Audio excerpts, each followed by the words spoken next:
Hello students, in today's session we'll cover class 12 English Vistas book chapter 7 Events Tries and O level written by Colin Dexter. This is part 3 of the chapter where we'll cover pages 83 to 91.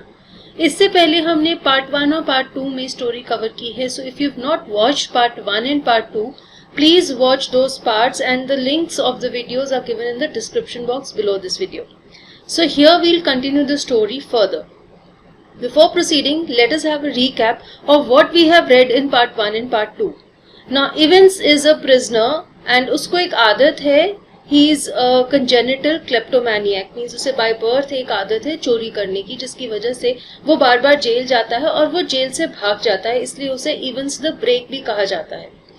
तो इस बार जब वो jail में है, वो governor को यानी कि जेल के इंचार्ज को कहता है कि वो जर्मन लैंग्वेज सीखना चाहता है, अपनी क्वालिफिकेशन को ऐड ऑन करना चाहता है, इसलिए उसे एक स्पेशल ट्यूटर प्रोवाइड किया जाता है जर्मन लैंग्वेज का, और अब उसे जर्मन लैंग्वेज का ओ लेवल यानी कि बिगनर लेवल एग्जाम देना है, जिसकी तैयारी की जाती है प्रिजन में. तो एग्जामिनेशन बोर्ड वालों को कांटेक्ट किया जाता है, वो उसके लिए एग्जामिनेशन पेपर तैयार करवाते हैं, एक इन्विजिलेटर अरेंज किया जाता है जो कि एक पार्सन है, प्रीस्ट है एक चर्च में. तो ये सब तैयारियां की जाती हैं और गवर्नर एक्स्ट्रा केयरफुल रहते हैं कि इस हेवीली गार्डेड प्रिजन से इवेंस भाग ना पाए, इसलिए वो उसके सेल की चेकिंग करवाते हैं. सब ऑब्जेक्शनेबल चीजें जैसे नाइफ, सिजर्स उससे ले ली जाती हैं ताकि वो उनका मिसयूज करके वहां से भागने की कोशिश ना करे. फिर जो इन्विजिलेटर आता है उसकी भी चेकिंग की जाती है. इवेंस के सेल में ही उसका एग्जामिनेशन हॉल बनाया जाता है, वहां पर चेयर्स और टेबल्स रखे जाते हैं और 2 प्रिजन ऑफिसर्स को ड्यूटी पर रखा जाता है जो कि उनकी निगरानी रखते हैं कि वो कोई गड़बड़ ना करें या वहां से भागने की कोशिश ना करें.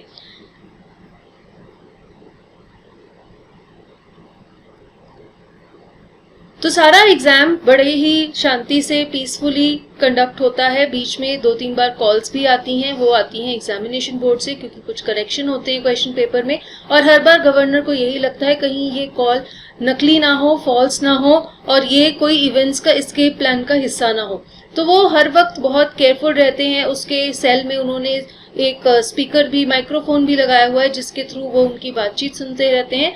लेकिन फिर भी हमने देखा कि किस तरह से मैक्लीरी जब एग्जामिनेशन कंडक्ट करके बाहर चले जाते हैं प्रिजन से, उसके बाद जब एक प्रिजन ऑफिसर वापस आता है इवेंट्स को देखने के लिए, तो वो क्या देखता है, वहां पर एक इंजर्ड मैक्लीरी बैठा हुआ है, उसके सिर में से खून बह रहा है और ऐसा लग रहा है उसे किसी ने मार कर वहां पर जख्मी कर छोड़ दिया है. तो सब प्रिजन का स्टाफ इतना कंफ्यूज हो जाता है कि अगर ये मैक्लीरी है तो जो बाहर गया था मैक्लीरी के कपड़ों में वो इवेंट्स है. इस तरह से सब लोग कंफ्यूज हो जाते हैं और उन्हें लगता है कि इवेंट्स जेल से भाग गया है और जो जख्मी है वो मैक्लीरी है.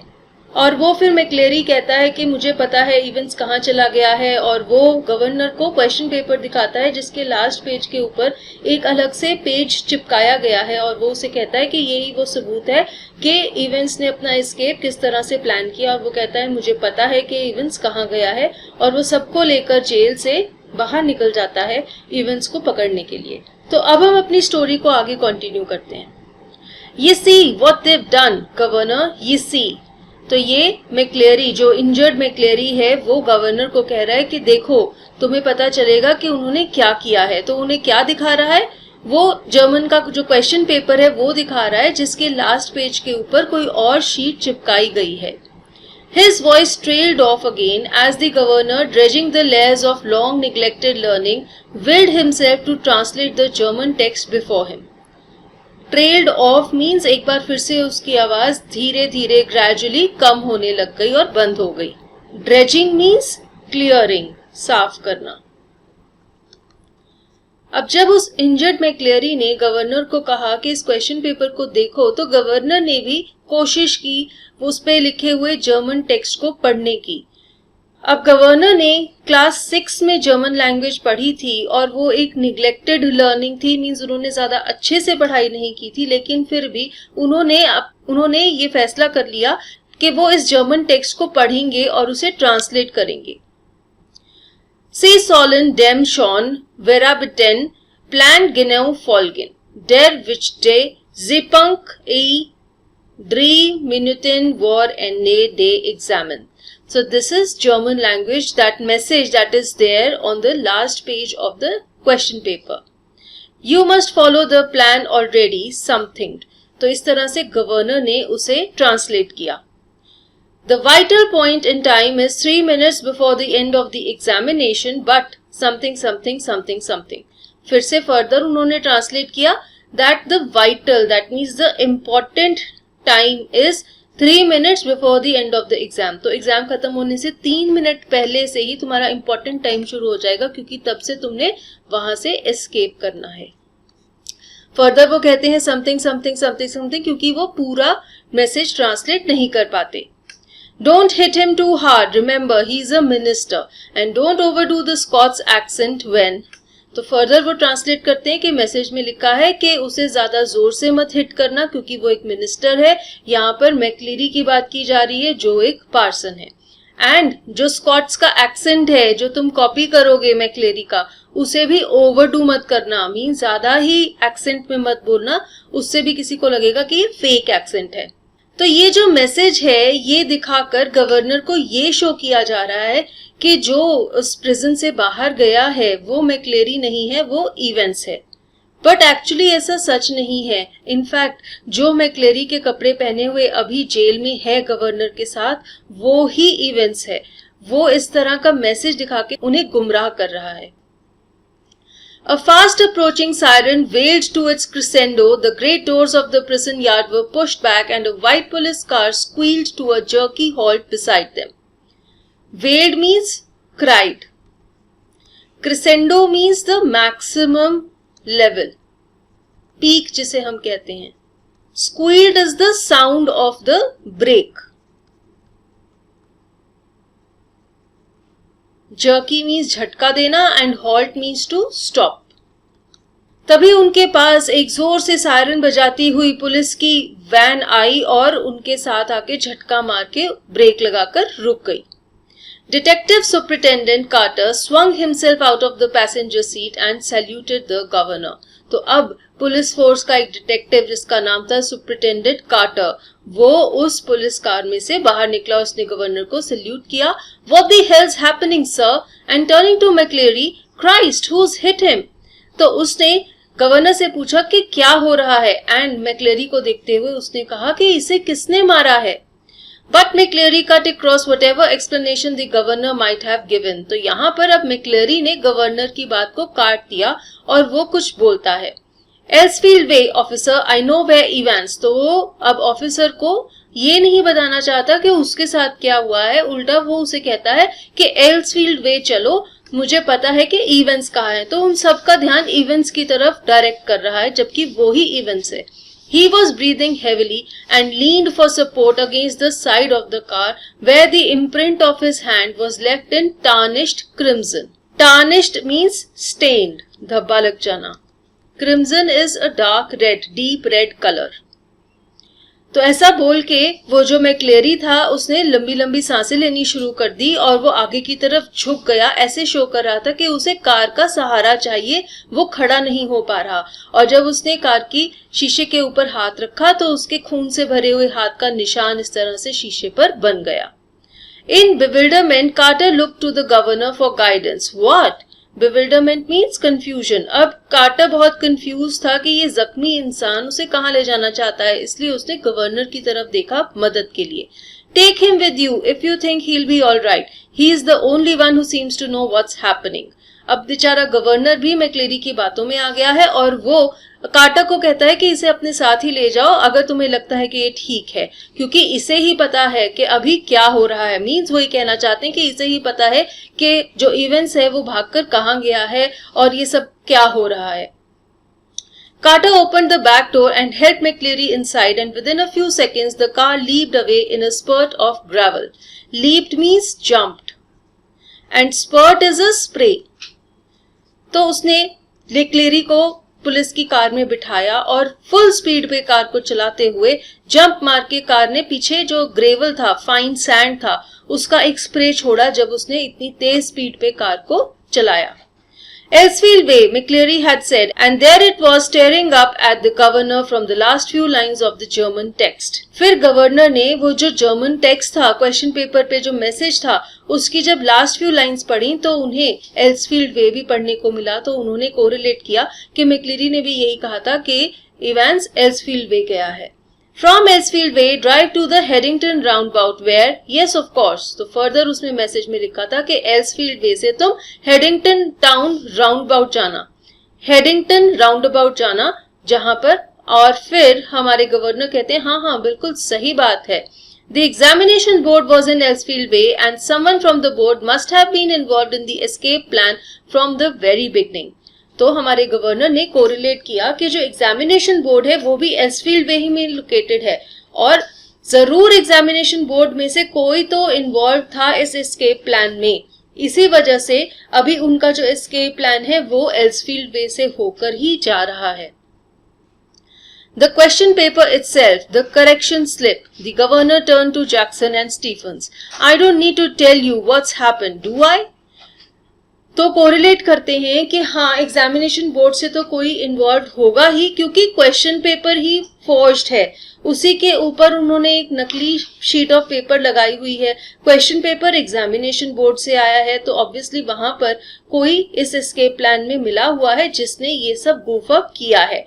और फिर जो करेक्शन स्लिप आई थी उसमें भी एक कोडेड मैसेज था, वो मैसेज जो उसके एस्केप प्लान में यूज हुआ। इसी वजह से हमारे गवर्नर ये नतीजे पर पहुंचते हैं कि एग्जामिनेशन बोर्ड से भी कोई उसके एस्केप प्लान में शामिल है।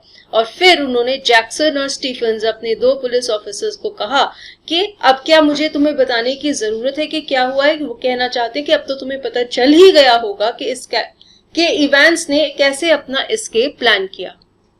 His voice sounded almost calm in its scathing contempt. Scathing means severe and contempt means disrespect.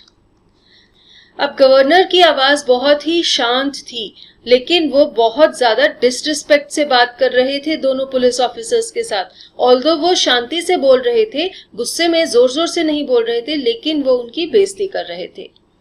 And which one of you two morons was it who took Evans for a nice little walk to the main gates and waved him bye-bye? Moron means a stupid person. तो कहते हैं कि Stephen's और Jackson तुम दोनों में से कौन था जो इवेंस को प्रिजन के बाहर गेट तक छोड़कर आया था। It was me, sir, stammered Stephens. Just like you told me, sir, I could have sworn. तो कहता है कि मैं ही था वो, स्टीफन्स कहता है, और वो बोलते बोलते स्टैमर करता है, उसकी आवाज लड़खड़ाती है क्योंकि वो घबराया हुआ है। और फिर वो कहता है कि आप ही ने मुझे बोला था ऐसा करने के लिए। What? Just like I told you, you say? What the hell? When you rang, sir, and told me to. तो गवर्नर कहता है क्या मैंने तुम्हें कहा था, ये क्या बात हुई? तो स्टीफन्स कहता है हाँ आपने ही फोन करके मुझे ऐसा कहा था। When was that? The governor's voice was a whiplash now. You know, sir, about 20 past 11, just before. You blithering idiot, man. It wasn't me who rang you. Whiplash means वो जो हंटर होता है। अब जैसे हंटर पड़ता है किसी के ऊपर, उसी तरह से इतनी तेज तरार आवाज में गवर्नर कहता है कि मैंने तुम्हें कब फोन किया था। तो स्टीफन्स कहता है सर आपको पता है ऑलमोस्ट 11:20 का टाइम था जब आपने मुझे फोन किया था।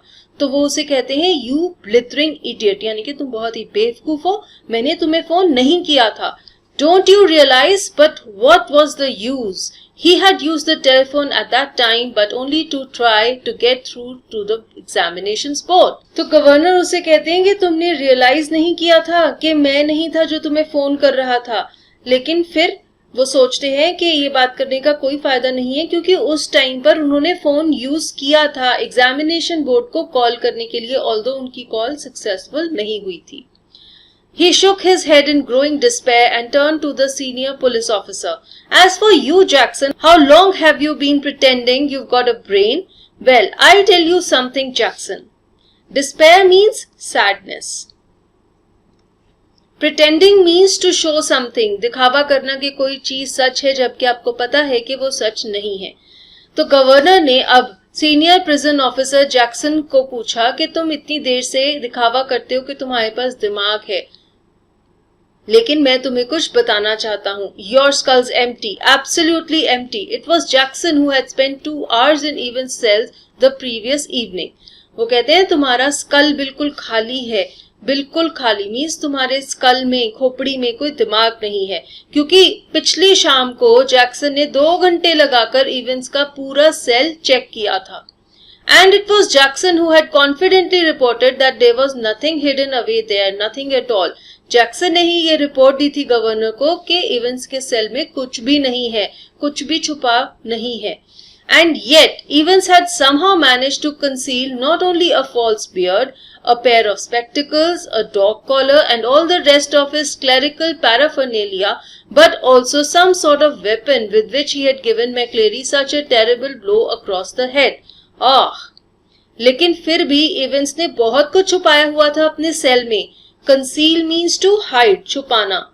Paraphernalia means related stuff, means जैसे वो कह रहे हैं false beard, pair of spectacles, a dog collar और भी बहुत सारी चीजें जो क्लर्जीमैन जैसे कि जो प्रीस्ट थे मैक्लेरी वो यूज करते हैं. तो गवर्नर जैक्सन को गुस्सा करते हैं कि तुमने तो उसका सेल चेक करके कहा था कि वो बिल्कुल खाली है, लेकिन उसमें तो इवेंस ने इतना कुछ छुपा के रखा हुआ था और उसने एक ऐसा हथियार भी रखा हुआ था जिससे उसने मैक्लेरी को इतनी जोर से मारा कि वो लहूलुहान हुआ था. A prison van backed alongside, but the governor made no immediate move. He looked down again at the last line of the German. तभी वहां पर एक प्रिजन वैन आ गई, लेकिन गवर्नर वहां से हिले नहीं, क्योंकि वो फिर से वो कोडेड मैसेज पढ़ रहे थे जो जर्मन लैंग्वेज में लिखा हुआ था. To the Herrington roundabout where you go straight over and make your way to Neugraben. तो उसमें लिखा था कि हेरिंगटन राउंड अबाउट से आगे तुम न्यूग्राबेन जाओगे. Neugraben, where on earth? New something, new grave, never heard of it. There was a war grave somewhere near Reading, but no, it was probably a code word. और तो अब वो सोचते हैं कि न्यूग्राबेन कौन सी जगह है. धरती पर ऐसी कोई जगह के बारे में उन्होंने नहीं सुना. फिर वो सोचते हैं न्यू से और कौन सी जगह हो सकती है. न्यू ग्रेव, ऐसी भी कोई जगह का नाम उन्होंने नहीं सुना. फिर उन्होंने सोचा वॉर ग्रेव थी एक जगह, लेकिन वो रीडिंग के पास है, लेकिन नहीं, ये कोई कोड वर्ड लग रहा है, मीन्स किसी और जगह का नाम है न्यूग्राबेन. And then it hit him. Newbury. God, yes, Newbury was a pretty big sort of place, but he rapped out his orders to the driver. Then it hit him, यानी कि तब उसे ये आइडिया आया दिमाग में कि वो न्यूबरी कह रहे हैं कोडेड मैसेज के थ्रू. और फिर उन्हें याद आया कि हाँ, न्यूबरी तो एक बहुत ही अच्छी सी और बड़ी सी जगह है. और तभी वो प्रिजन वैन के ड्राइवर को कहता है कि न्यूबरी चलो. St. Aldate's police station and step on it. Step on it means go fast, drive fast. तो उसे कहते हैं कि हमें सेंट एल्डेट्स पुलिस स्टेशन जाना है और जल्दी चलाओ. Take Jackson and Stephens here and when you get there ask for Bell, Chief Inspector Bell. Got that? तो वो ड्राइवर को कहते हैं कि जैक्सन और स्टीफन्स को ले जाओ, जब तुम वहां पहुंचो तो वहां पर चीफ इंस्पेक्टर बेल से मेरी बात कराना. He leaped the stairs to his office 3 at a time, got Bell on the phone immediately and put the facts before him. Leaped means jumped. तो तेजी से वो अपने ऑफिस की तरफ गए, 3 सीढ़ियां एक ही बार में चढ़कर, और फिर उनकी बेल से बात हुई और उन्होंने उसे सारी बात बता दी. Well, we'll get him, sir, said Bell. We'll get him with a bit of luck. तो पुलिस ऑफिसर बेल ने गवर्नर को कहा कि हम उसे पकड़ लेंगे. The governor sat back and lit a cigarette. Ye gods, what a beautifully laid plan it had all been. तो गवर्नर अब आराम से बैठ गए अपनी कुर्सी में और उन्होंने एक सिगरेट जला ली और वो कहते हैं, हे भगवान, कितना अच्छा प्लान बनाया है इवेंस ने. What a clever fellow Evans was, careless leaving that question paper behind. But then they all made their mistakes somewhere along the line. तो गवर्नर सोचते हैं कि वैसे तो इवेंस बहुत ही क्लेवर है, लेकिन उसने एक गलती कर दी कि उसने वो क्वेश्चन पेपर वहां पर ही छोड़ दिया. उसी क्वेश्चन पेपर के मैसेज के द्वारा वो उस तक पहुंच जाएंगे. लेकिन उन्होंने सोचा कि हाँ, सभी लोग कुछ ना कुछ गलतियां करते ही रहते हैं. Well, almost all of them. And that's why very, very shortly Mr. Clever Evans would be back inside doing his once more. Doing his once more means he will be serving in the prison once more. तो governor बहुत ही शांति से आराम से बैठे हैं क्योंकि उन्हें confidence है कि अब इवेंट्स को पकड़ लिया जाएगा और फिर वो सोचते हैं कि हाँ थोड़ी ही देर में इवेंट्स एक बार फिर से जेल में होगा. The phone on his desk erupted in a strident burst and Superintendent Carter informed him that McCleary had spotted Evans driving off along Elsfield Way. Erupted means rang. Strident means harsh. अचानक से उनका phone जोर से बज पड़ा. तो governor का phone बजता है और सुपरिटेंडेंट कार्टर उन्हें इन्फॉर्म करते हैं कि मैक्लेरी ने तभी इवेंट्स को एल्सफील्ड वे पर जाते हुए देखा था. They had got the number of the car all right and had given a chase immediately but had lost him at the Headington roundabout. He must have doubled back into the city. Doubled back means gone back with double speed. तो उन्होंने car का number भी note कर लिया था, उसका पीछा भी किया, लेकिन हेडिंगटन राउंडअबाउट पहुंचकर वो उसे ढूंढ नहीं पाए. वहां से वो गायब हो गया. हो सकता है वो डबल स्पीड से शहर में वापस चला गया हो. No said the governor quietly. No, he is on his way to Newbury. He explained his reasons for believing so and left it at that. It was a police job now, not his. तो governor ने कहा कि नहीं, वो Newbury जा रहा है और उसने रीजन भी बता दिया क्योंकि उसने क्वेश्चन पेपर में पढ़ा था, उस मैसेज में पढ़ा था और फिर उसने पुलिस पे यानी कि उस डिटेक्टिव कार्टर पर छोड़ दिया कि अब वो इवेंट्स को ढूंढेगा. He was just another good for a giggle gullible governor, that was all. Gullible means trustful. तो ये जो गवर्नर है ये सिर्फ एक अच्छा, हंसमुख और ट्रस्टवर्दी गवर्नर था. By the way, Carter, I hope you managed to get McCleary to the hospital all right. Further, उन्होंने कार्टर से पूछा कि I hope तुम McCleary को हॉस्पिटल ले गए. Yes, he is in the Radcliffe now. Really groggy he was when we got to the examination offices and they rang for the ambulance from there. Groggy means weak. तो quarter कहता है कि हाँ वो Radcliffe hospital में है, वो बहुत ही ज्यादा कमजोर हो गया था जब हम एग्जामिनेशन ऑफिस पहुंचे और वहां से ही हमने उसके लिए एम्बुलेंस बुलाई थी. The governor rang the Radcliffe a few minutes later and asked for the accident department. McLeery you say? Yes, he is a parson. I don't think there is anyone.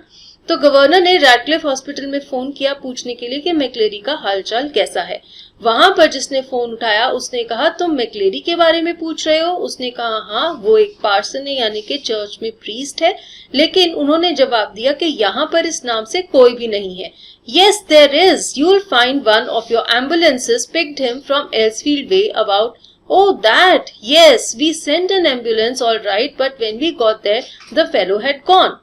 तो गवर्नर कहते हैं कि हाँ, तुम्हारे hospital में मैक्लेरी नाम का एक प्रीस्ट है, तुम्हारी ही एम्बुलेंस उसे एल्फील्ड वे से लेकर आई है. तो उन्होंने जवाब दिया कि हाँ, हमारे पास कॉल आई थी, हमने एम्बुलेंस भेजी थी, लेकिन जब एम्बुलेंस वहां पहुंची तो वहां पे वो इंजर्ड इंसान नहीं था. No one seem to know where he was, just vanished, not a sign. Further वो कहता है कि वहां पर किसी को भी नहीं पता था कि वो जख्मी इंसान कहाँ चला गया, वो गायब हो गया था, उसका नामो निशान भी नहीं था. But the governor was no longer listening and the truth seemed to hit him with an almost physical impact somewhere in the back of the neck. ये बात सुन के गवर्नर को इतनी जोर से झटका लगा अपनी गर्दन में क्योंकि उसे ये रियलाइज हो गया कि ये जो मैक्लेरी है जो इंजर्ड था वो भी इसके प्लान का हिस्सा है क्योंकि वो वहां से गायब हो गया था. A quarter of an hour later, they found the Reverend S. McCleary securely bound and gagged in his study in Broad Street. Bound means उसके हाथ पैर बंधे हुए थे. Gagged means उसके मुंह को भी बांधा हुआ था या उसके मुंह में कपड़ा ठूसा हुआ था ताकि वो बोल ना सके. Quarter of an hour means 15 minutes, 1/4 of an hour. तो 15 मिनट के बाद जब वो मैक्लेरी के घर गए तो उन्होंने देखा कि वहां पर जो असली मैक्लेरी है उसके हाथ पैर बांधे हुए हैं, उसके मुंह में कपड़ा ठूसा हुआ है और उसे स्टडी में बंद करके रखा हुआ है. He'd been there, he said, since 8:15 a.m. when 2 men had called. तो वो वहां पर 8:15 बजे से था. तब उसके घर पर 2 आदमी आए थे जिन्होंने उसको ऐसे बांध कर मुंह उसका बंद करके वहां पर बंद कर दिया था. Inquiries in Newbury throughout the afternoon produced nothing at all. पूरी दोपहर पुलिस न्यूबरी में इवेंट्स को ढूंढती रही लेकिन उन्हें कुछ भी नहीं मिला. And by tea time everyone in the prison knew what had happened. तो शाम तक सबको पता चल गया था कि क्या हुआ है। It had not been Evans impersonating McLeery who had walked out, it had been Evans impersonating McLeery who had stayed in. तो ऐसा नहीं था कि जो प्रिजन से बाहर गया था वो इवेंट्स था जो मैक्लेरी का भेष बनाकर जा रहा था। नो, वो वही मैक्लेरी था जो वहां पर आया था, बल्कि जो मैक्लेरी जेल के अंदर था, जो जख्मी था, वो असल में इवेंट्स था जिसने मैक्लेरी का भेष पहन लिया था। तो उन्होंने क्या किया, उन्होंने भेष बदल के दो मैक्लेरी बना लिए थे। एक मैक्लेरी प्रिजन से बाहर चला गया और उन्होंने शो किया कि एक मैक्लेरी अंदर है, लेकिन वो सच में इवेंट्स था। The fish and chips were delicious, and after a gentle stroll round the center of Chipping Norton, Evans decided to return to the hotel and have an early night. Stroll means a walk. तो Evans ने dinner में fish and chips खाए जो कि बहुत tasty थे, और फिर उसने चिपिंग नॉर्टन के सेंटर एरिया में यानी कि उस लोकेलिटी के सेंट्रल एरिया में सैर की। उसके बाद वो होटल चला गया ताकि वो जल्दी सो जाए। A smart new hat concealed the wreckage of his closely cropped hair, and he kept it on as he walked up to the reception desk of the Golden Lion. Concealed means hid, छुपाना. Wreckage means कुछ damage, और उसका damage क्या था, उसके बहुत ज्यादा closely cropped hair means उसने बहुत ज्यादा छोटे छोटे बाल काट दिए थे, और उसको छुपाने के लिए उसने एक हैट पहना हुआ था। और ऐसे ही हैट पहनकर वो गोल्डन लायन होटल के रिसेप्शन डेस्क पर पहुंच गया।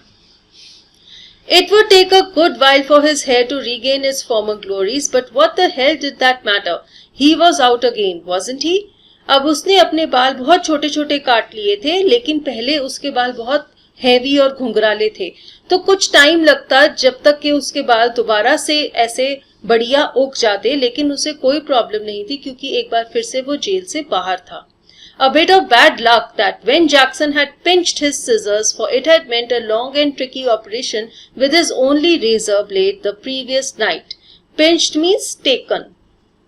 जब इवेंस की जो सिजर थी वो जैक्सन ने सेल में से निकाल दी थी, उसके बाद इवेंस को बहुत ही बड़ा चैलेंज फेस करना पड़ा था क्योंकि उसके पास सिर्फ एक रेजर था और इस रेजर की मदद से ही उसने अपने बालों को काटा था। But he'd had his good luck too. Just think if Jackson had made him take his bobble hat off. बॉबल hat कैसी हैट होती है जिसके ऊपर ऐसे गोल सा पॉम पॉम लगा होता है। तो यहाँ पर राइटर कहना चाहते हैं कि इवेंस बहुत लकी भी था क्योंकि अगर जैक्सन ने उसकी हैट उतरवा दी होती तो उसे पता चल जाता कि उसने अपने बाल काटे हुए थे। Phew, that really had been a close call. Still, old Jackson wasn't such a bad fellow. One of the worst things, funny really, had been the beard. Close call means आप बहुत ही हल्के मार्जिन पे बचते हैं अगर किसी चीज से। मीन्स जैसे कहते हैं ना, मुसीबत ने पड़ने ही वाले थे, बाई चांस लकीली हम बच गए, means that was a close call. तो इवेंट सोचता है कि वो बहुत ही हल्के से मार्जिन से बचा था क्योंकि वो पकड़ा नहीं गया और किसी को पता नहीं चला कि उसने अपने बाल काटे हुए हैं। फिर वो सोचता है कि जैक्सन जो सीनियर पुलिस ऑफिसर है वो इतना बुरा नहीं था, और फिर उसे याद आता है कि एक जो सबसे ज्यादा बुरी चीज थी उसके एस्केप प्लान की, वो थी वो नकली दाढ़ी जो उसे लगानी पड़ी थी। He had always been allergic to sticking plaster, and even now his chin was irritatingly sore and red. Sore means painful and aching. तो ये जो नकली बियर्ड है उसे चिपकाने के लिए उसे एक स्टिकिंग प्लास्टर लगाना पड़ा था, जिसकी वजह से उसके चिन पर दर्द हो रहा था और उसमें बहुत रेडनेस आ गई थी स्किन में because of that sticking plaster. The receptionist wasn't the same girl who booked him in, but the change was definitely for the better. अब जब वो वापस से गोल्डन लायन होटल पहुंचा तो वहां पे जो रिसेप्शनिस्ट थी वो नहीं थी जो तब पहले थी जब उसने चेक इन किया था होटल में, लेकिन the change was for the better, यानी कि ये रिसेप्शनिस्ट पहले वाली से ज्यादा अच्छी थी। As he collected his key, he gave her his best smile, told her he wouldn't be bothering with breakfast, ordered the Daily Express and asked for an early morning call at 6:45 a.m. Tomorrow was going to be another busy day. तो जैसे ही Evans ने अपने कमरे की चाबी ली, उसने उन्हें कहा, मुझे सुबह ब्रेकफास्ट नहीं चाहिए होगा, मुझे सुबह डेली एक्सप्रेस न्यूज़पेपर चाहिए और सुबह 6:45 पे आप मुझे जगा देना कॉल करके, क्योंकि अगला दिन उसके लिए बहुत बिजी डे था. He whistled softly to himself as he walked up the broad stairs. He sort of liked the idea of being dressed up as a minister, dog collar and everything. तो ऐसे सीटी बजाते हुए आराम से वो सीढ़ियां चढ़ के अपने कमरे की तरफ जा रहा था और वो सोच रहा था कि मिनिस्टर की तरह यानी कि प्रीस्ट की तरह तैयार होना बहुत अच्छा था. एक डॉग कॉलर पहना था और सारी जो उसने प्रीस्ट की ड्रेस पहनी थी. डॉग कॉलर क्या होता है, यहाँ पे आप इमेज में देख सकते हैं, ये जो बैंड है ये इसे डॉग कॉलर कहा जाता है. Yes, it had been a jolly good idea for McCleary to wear 2 black fronts, 2 collars. तो अब यहाँ पे हमें बताया जा रहा है कि जो इन्विजिलेटर आया था McCleary, उसने 2 ब्लैक फ्रंट्स पहने हुए थे, 2 डॉग कॉलर्स पहने हुए थे. But that top collar, phew, it had kept on slipping off the back stud, and there'd been that one panicky moment when McCleary had only got just his hand up to his neck in time to stop the collar springing apart before Stephens. फिर वो कहता है कि लेकिन जो top collar है यानी कि जो प्रीस्ट की ड्रेस का टॉप कॉलर है वो तो बार बार फिसलता ही जा रहा था और एक बार तो मैक्लेरी बहुत ही मुश्किल से बचा क्योंकि उसने अपनी उंगली ऐसे फंसाई हुई थी कॉलर को रोकने के लिए. और जब भी स्टीफेंस आता था पीप होल में से झांकने के लिए तो आपने अगर याद हो पहले हमने पढ़ा है कि मैक्लेरी की एक हाथ इस तरह से कॉलर के बीच में फंसी हुई थी, एक हाथ से वो अपनी बियर्ड को ऐसे स्ट्रोक कर रहा था. तो उसका एक हाथ कॉलर में क्यों फंसा हुआ था, वो उसे रोकने के लिए उसने अपना हाथ ऐसे फंसाया हुआ था ताकि उसका कॉलर फिसल के नीचे ना गिर जाए क्योंकि वो बार बार स्लिप कर रहा था. They'd got that little problem worked out all right, though a pen stuck in the mouth whenever the evil eye had appeared at the peephole. यहाँ पे evil eye किसे कहा गया है, स्टीफन को, क्योंकि वो बार बार आता था पीप होल में से झांकने के लिए, चेक करने के लिए कि अंदर सब कुछ ठीक है कि नहीं. तो इवेंस और मैक्लेरी के लिए तो वो एक ईवल आई ही था, वो एक बुरा व्यक्ति था जो कि आके उनपे चेक कर रहा था. अब उनकी ये जो प्रॉब्लम है वो तो उन्होंने सॉल्व कर ली थी और बार बार हर वक्त इवेंस अपने मुंह में एक पेन रखता था ताकि स्टीफेंस को ये ना पता चले कि दोनों लोग ने आपस में अपना चेंज कर लिया है. जो मैक्लेरी बन के आया है वो अब इवेंस बन गया है, जो इवेंस है वो मैक्लेरी बन गया है. ये चीज स्टीफेंस को ना पता चले इसलिए हर वक्त इवेंस अपने मुंह में एक पेन रखता है. Easy, but all that fiddling about under the blanket with the black front and the stud at the back of the collar, that had been far more difficult than they'd ever bargained for. Ever bargained for means asked for. तो अब Evans सोचता है कि ये सब कुछ तो easy था, लेकिन जब उसने ब्लैंकेट लपेट लिया था और ब्लैंकेट के अंदर ही वो अपने कपड़े बदल रहा था, वो भी मैक्लेरी वाली ड्रेस ही पहन रहा था, वो सबसे ज्यादा मुश्किल था. कंबल पहने पहने उसके अंदर वो अपना फ्रंट में वो प्रीस्ट वाला जैकेट पहन रहा था, उसके ऊपर कॉलर लगा रहा था, वो बहुत ज्यादा मुश्किल था. Everything else had gone beautifully smoothly, though. In the car he had found everything they'd promised him. Soap and water, clothes, the map, yes, the map of course. बाकी सब कुछ तो बिल्कुल बढ़िया हुआ, मीन्स इवेंट्स का एस्केप प्लान बहुत ही अच्छे से एग्जीक्यूट हुआ था. जब वो कार में पहुंचा तो उसके फ्रेंड्स ने उसे सब कुछ प्रोवाइड किया, सोप और वाटर दी जिससे कि उसने अपनी बियर्ड उतार के अपने फेस को साफ किया, उसे क्लोथ्स दिए जो कि उसने चेंज कर लिए और उसे ऑक्सफोर्ड का मैप भी दिया. The Ordnance Survey map of Oxfordshire. He'd got some good friends, some very clever friends. Christ. तो इवेंस को ऑक्सफोर्डशायर का ऑर्डिनेंस सर्वे मैप चाहिए था और उसके बहुत ही अच्छे दोस्त थे जिन्होंने उसे वो प्रोवाइड किया था. He unlocked his bedroom door and closed it quietly behind him and then stood frozen to the spot like a man who has just got a glimpse of the Gorgon. Gorgon is a monster. ये किस तरह का monster है? इसमें 3 बहनें हैं जिन्हें Gorgon माना जाता है. उनके नाम हैं स्थेनो, यूरेल एंड मेडुसा. इनके बालों में सांप होते हैं और जो भी इन्हें देखता है वो पत्थर का बन जाता है। तो यहाँ पे राइटर कह रहे हैं कि इवेंस ने जब अपने कमरे का दरवाजा बंद किया तो उसने सामने कुछ ऐसा देखा और कि वो एक ही जगह पे फ्रीज हो गया, ऐसे लग रहा था कि वो पत्थर में कन्वर्ट हो गया है। जिस तरह से कोई गॉगन को देखकर पत्थर का बन जाता है, उसी तरह से इवेंस भी पत्थर का बन गया, मानो उसे गॉगन दिख गया है। Sitting on the narrow bed was the very last man in the world that Evans had expected or wanted to see. तो कमरे के बेड पर वो व्यक्ति बैठा हुआ था जिसे इवेंस बिल्कुल भी देखना नहीं चाहता था। It's not worth trying anything, said the governor quietly as Evans' eyes darted desperately around the room. Darted means moved. तो इवेंस ने अपनी नजर दौड़ाई पूरे कमरे में और गवर्नर ने उसे कहा कि अब कुछ भी कोशिश करने में कोई फायदा नहीं है। तो फाइनली गवर्नर इवेंस तक पहुंच गया था। I've got men all round the place. Well, there were only 2 really, but Evans needn't know that. Governor ने उसे कहा कि मेरे आदमी सारी जगह पर फैले हुए हैं। ऑल्दो सिर्फ 2 ही आदमी थे, लेकिन इवेंस को यह बताना जरूरी नहीं था। He let the words sink in. Women too? Didn't you think the blonde girl in reception was rather sweet? अब गवर्नर ने थोड़ी देर वेट की ताकि इवेंस को रियलाइज हो सके कि उसके साथ क्या हो रहा है, वो पकड़ा गया है। और फिर उन्होंने कहा कि मेरे साथ विमेन भी हैं। तुम्हें नहीं लगा कि रिसेप्शन में जो ब्लॉन्ड गर्ल है, blonde is the colour of hair, जिसके गोल्डन बाल हैं, तो रिसेप्शन पे जो ब्लॉन्ड गर्ल थी वो बहुत ज्यादा स्वीट थी। वो कहना चाहते हैं कि वो भी उनके साथ ही है। Evans was visibly shaken. He sat down slowly in the only chair the small room could offer and held his head between his hands.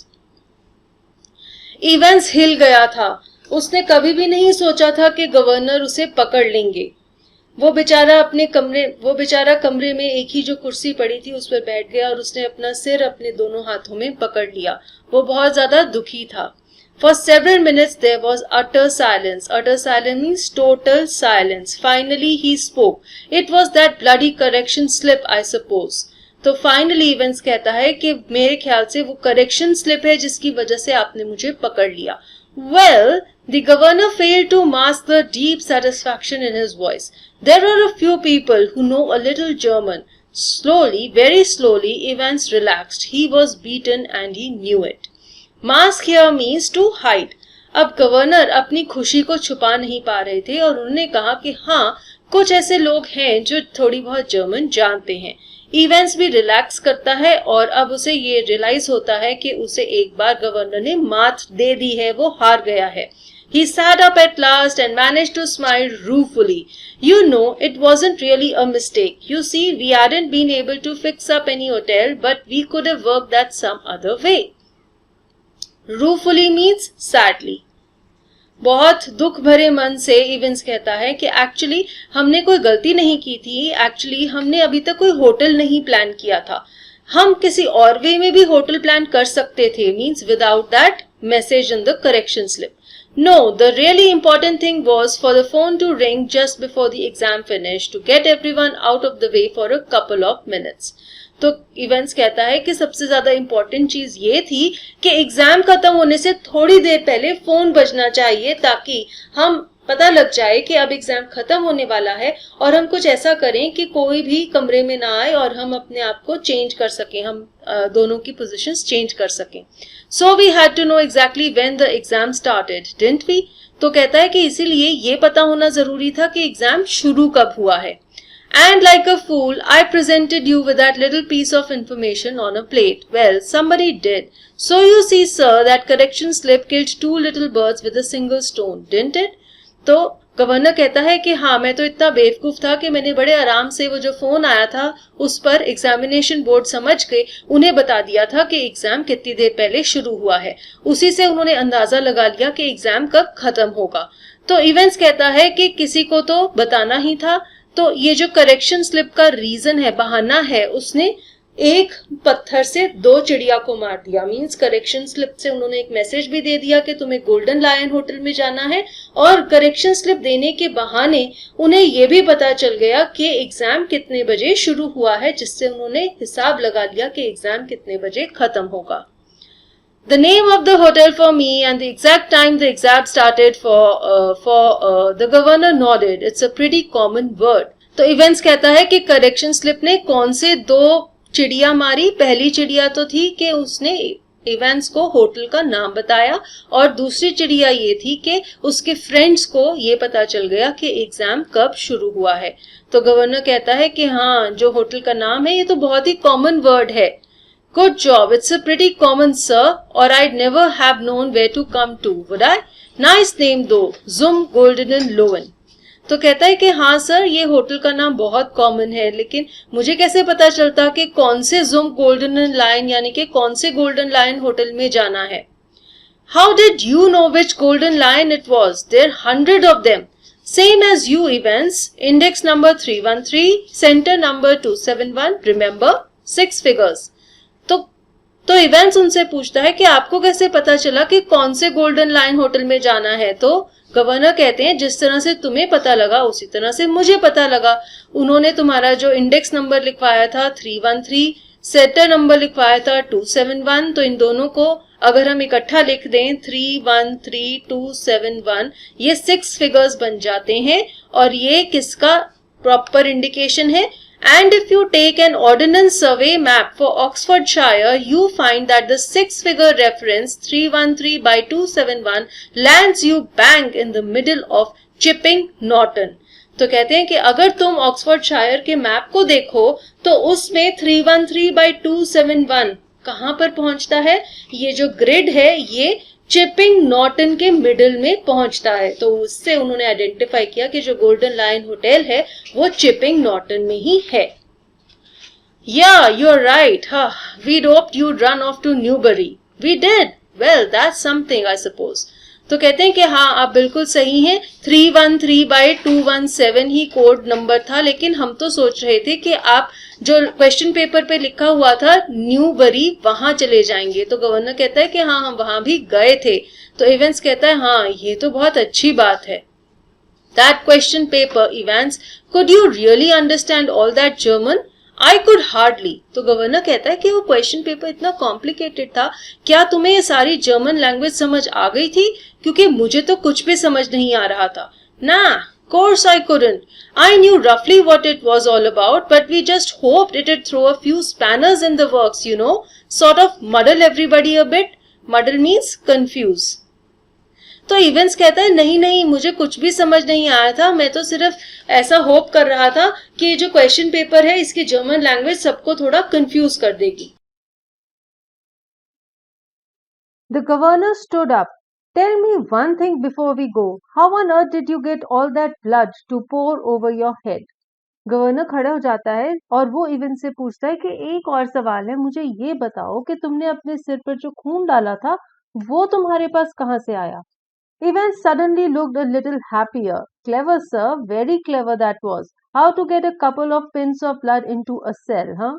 तो Evans कहता है बहुत खुश हो जाता है कि गवर्नर अभी भी कंफ्यूज है, उसे ये नहीं पता कि उन्होंने सेल तक ब्लड कैसे पहुंचाया. तो कहता है कि मैं बहुत क्लेवर हूँ कि मैंने एक प्लान बनाया कि मैं कैसे अपने सेल में ब्लड भी ला सकता हूँ.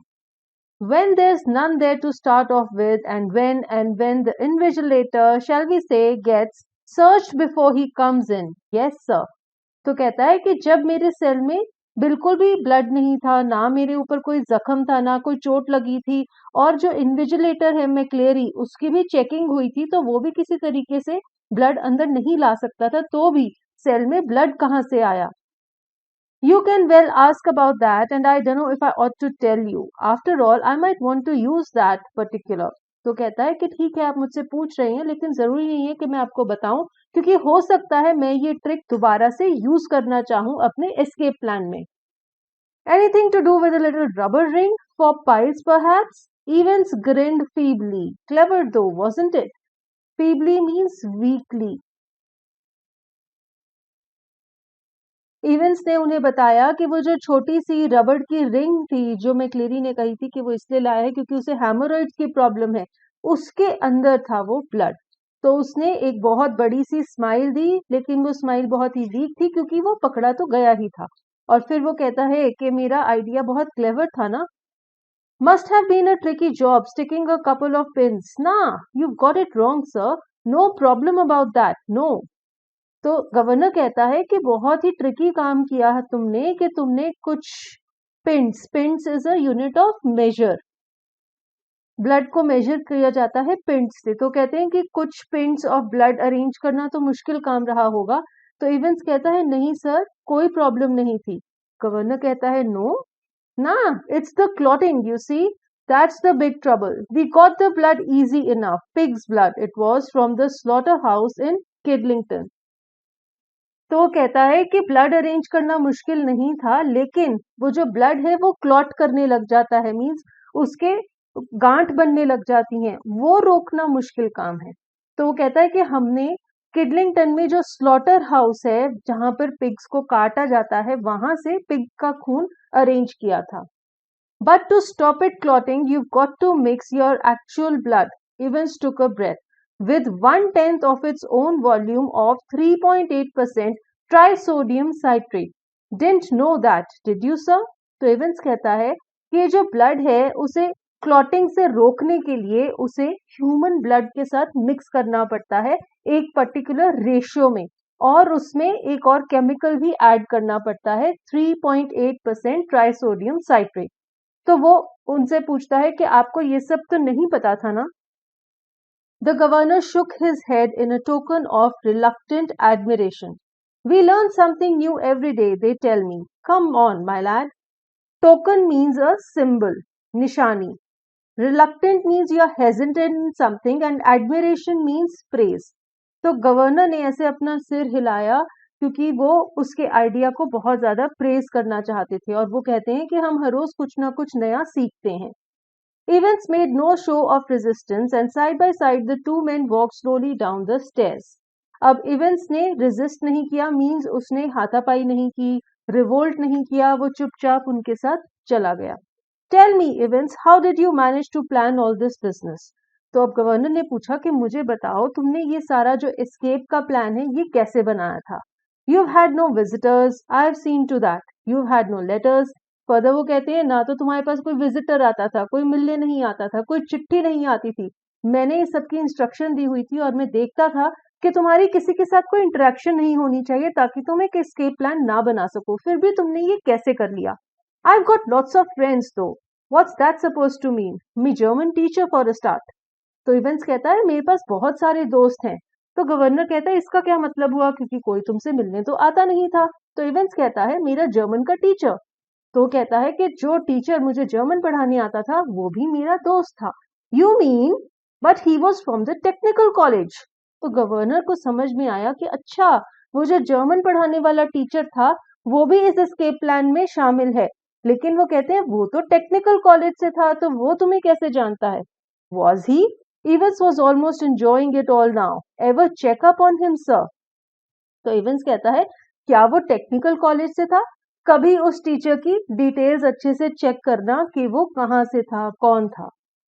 God Almighty, there's far more going on than I always will be, sir. Everything ready? asked the governor as they stood by the reception desk. तो गवर्नर कहता है हे भगवान, तुमने तो इतना कुछ चलाया हुआ था, मुझे तो बिल्कुल आइडिया ही नहीं था। वो जो जर्मन का टीचर है वो भी इवेंस का दोस्त था और वो भी इस एस्केप प्लान में शामिल है। गवर्नर ने तो कभी ऐसा सोचा ही नहीं था। और इवेंस कहता है कि हमेशा ऐसा ही रहेगा कि वो हमेशा कुछ ना कुछ प्लान करता रहेगा और गवर्नर को उसकी भनक भी नहीं पड़ेगी। फिर गवर्नर रिसेप्शन डेस्क पर पहुंचकर पूछता है कि क्या सब कुछ तैयार है? The van's out the front, sir, said the pretty blonde receptionist. तो रिसेप्शन पे जो लड़की खड़ी थी वो कहती है कि पुलिस की वैन बाहर वेट कर रही है। Evans winked at her and she winked back at him. It almost made his day. तो इवेंस ने उस रिसेप्शनिस्ट की तरफ ऐसे विंक किया और उसने भी उसको विंक किया। क्यों? क्योंकि ये दोनों भी आपस में मिले हुए हैं, लेकिन इस चीज के बारे में गवर्नर को नहीं पता। ऐसा करके इवेंस का दिन बन गया क्योंकि एक बार फिर से वो वहां से भागने वाला है।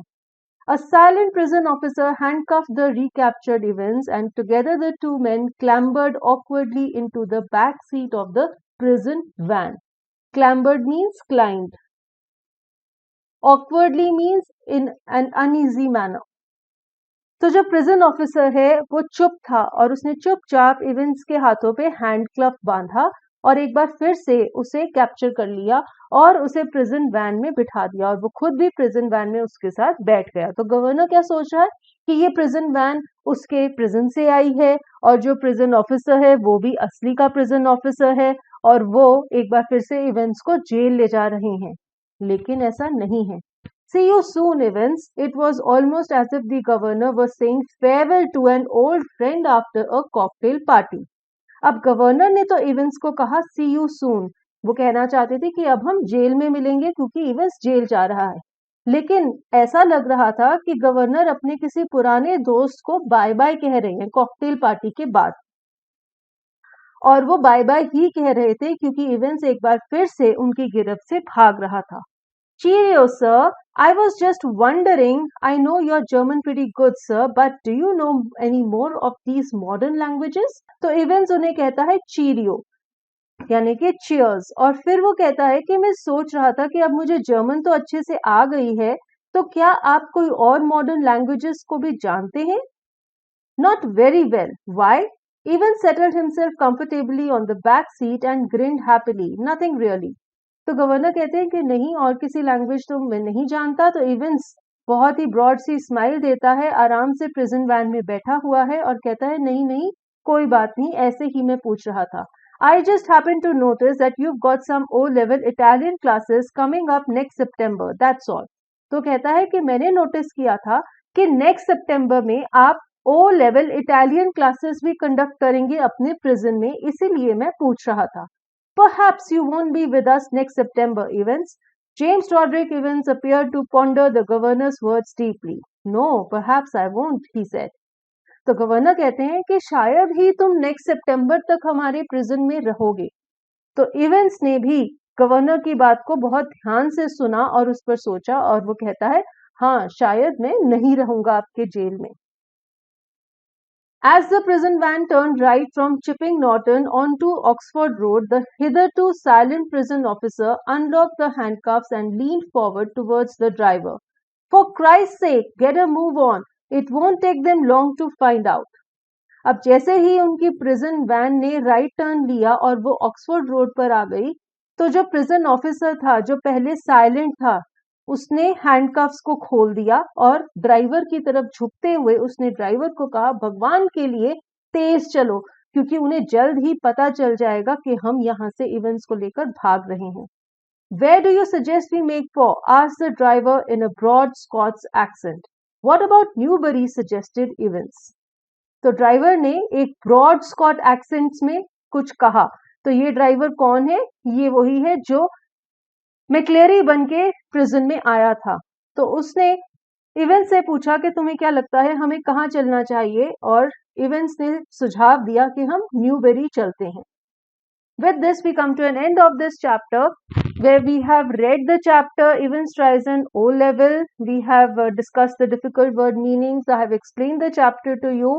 और हमने इस इंटरेस्टिंग स्टोरी में ये देखा कि कैसे बार बार Evans the break jail break करके भागता है, कैसे बार बार सारे प्रिजन ऑफिसर्स और गवर्नर उसके पीछे लगे रहते हैं, उसे पकड़ते हैं, लेकिन फाइनली एक बार फिर से वो उनकी आंखों में धूल झोंक कर अपने दोस्तों की मदद से वहां से भागने में कामयाब हो जाता है। So this was a very interesting chapter, a lengthy chapter, but I hope now you have understood it. अगर आपको अभी भी चैप्टर में कोई भी प्रॉब्लम है तो प्लीज कमेंट्स में लिखिए, हम आपकी मदद जरूर करेंगे। And if you like this video, you found it useful, then please hit on the bell icon so that you get notifications regarding next uploads of such useful videos. So students, with this is Ruchika signing off, and till we meet next, take care and goodbye.